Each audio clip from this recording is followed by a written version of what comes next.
Anyways, enough of that shite. So the other day I was sat on the bog reading the Guinness Book of Records, right? I was sat on the bog reading the Guinness Book of Records, and I stumbled across this bloke called Adam Rayner.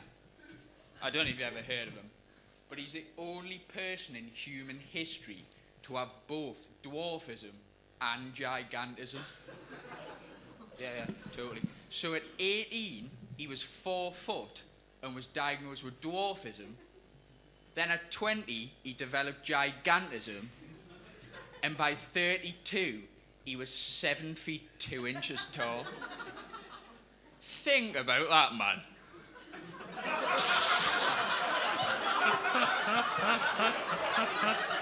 It's not even a joke, just think about it.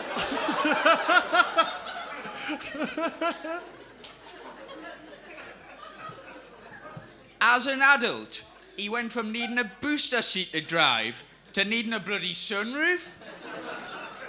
Imagine if Madame Tussauds made a waxwork of him for every year during his 20s.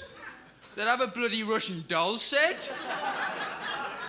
This one really puts into perspective, though. Listen up carefully.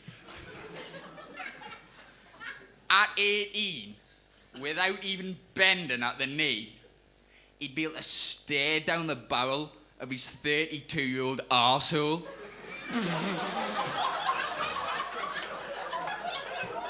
Too crude. Too crude. There's no need for arseholes, is there? Count yourselves lucky. I was going to say brown arsehole. Count yourself lucky you just got arsehole.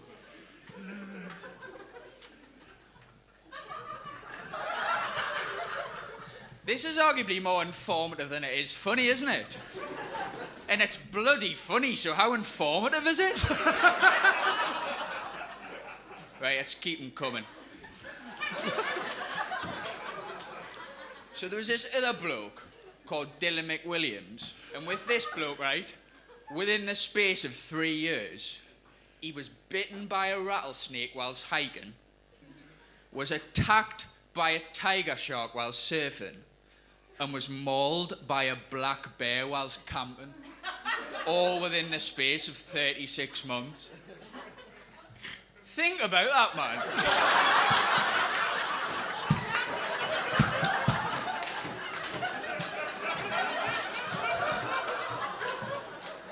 Have you heard the saying, if he fell in a barrel full of tits, he'd come out sucking his own thumb?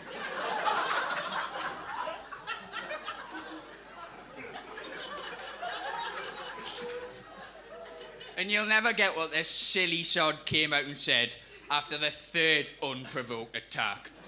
Because newsflash, he survived all 3, the slippery sod.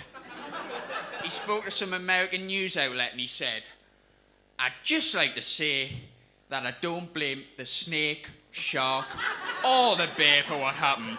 This is a blame-free zone." I thought to myself, now that must be a load off their minds.